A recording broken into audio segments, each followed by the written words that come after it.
La maison longue et fine, entourée de deux autres maisons semblables, était le refuge de Pinquin, une chatte orange et ronde. Pinquin aimait passer ses journées à se promener, à jouer avec des bouts de ficelle et à gratter les meubles. Mais pour l'instant, elle était découragée.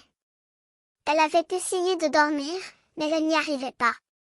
Elle avait besoin de quelque chose de spécial pour se sentir à l'aise. Pinquin se dirigea vers la cuisine, où elle buta contre le sac de farine, qui était encore chaud. Elle le flaira avec plaisir, puis poursuivit son chemin jusqu'à la salle de bain, où elle se lava les pattes et se gratta derrière les oreilles. Ensuite, elle se dirigea vers la pièce de jeu, où elle essaya de jouer avec un ballon de ping-pong, mais il était trop lourd pour elle. Elle le laissa tomber et se dirigea vers le salon, où elle s'accroupit sur le canapé et se mit à ronfler. Mais Pinquin n'était pas prête à dormir. Elle se leva et se dirigea vers la cuisine, où elle trouva un petit sac de farine qui avait été laissé sur le comptoir. Elle le flaira avec enthousiasme, puis se dirigea vers la porte d'entrée, où elle trouva un petit sac de farine qui avait été laissé sur le seuil. Elle le flaira avec encore plus d'enthousiasme et se dirigea vers le jardin, où elle commença à jouer avec les feuilles de pourpre et les feuilles de chou. Mais Pinquin n'était pas prête à jouer non plus. Elle se dirigea vers le grenier, où elle trouva un petit sac de farine qui avait été laissé là-haut.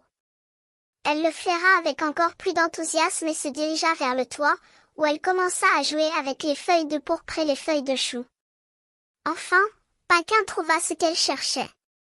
Un petit sac de farine qui avait été laissé sur le toit. Elle le flaira avec enthousiasme et se dirigea vers la maison, où elle se coucha sur le canapé et se mit à ronfler. Elle était enfin prête à dormir. Mais Pinquin n'était pas encore prête à dormir. Elle se leva et se dirigea vers la cuisine, où elle trouva un petit sac de farine qui avait été laissé sur le comptoir.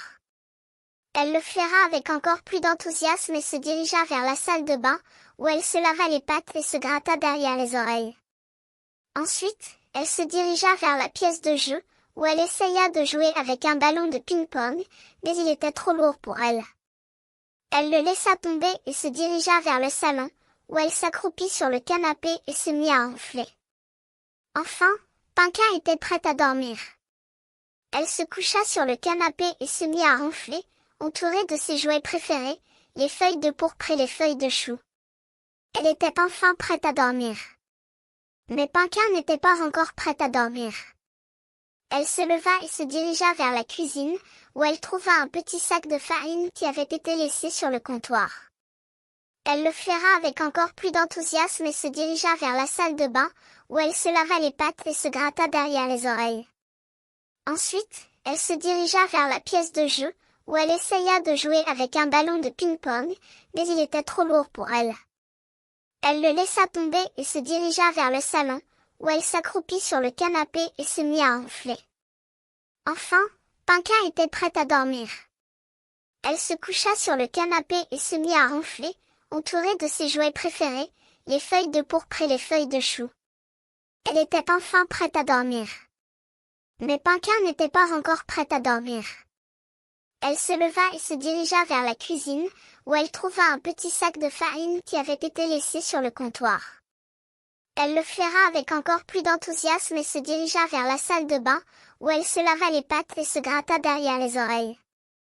Ensuite, elle se dirigea vers la pièce de jeu, où elle essaya de jouer avec un ballon de ping-pong, mais il était trop lourd pour elle.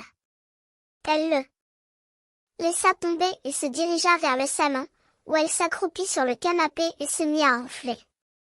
Enfin, Pinquin était prête à dormir. Elle se coucha sur le canapé et se mit à ronfler, entourée de ses jouets préférés, les feuilles de pourpre et les feuilles de chou.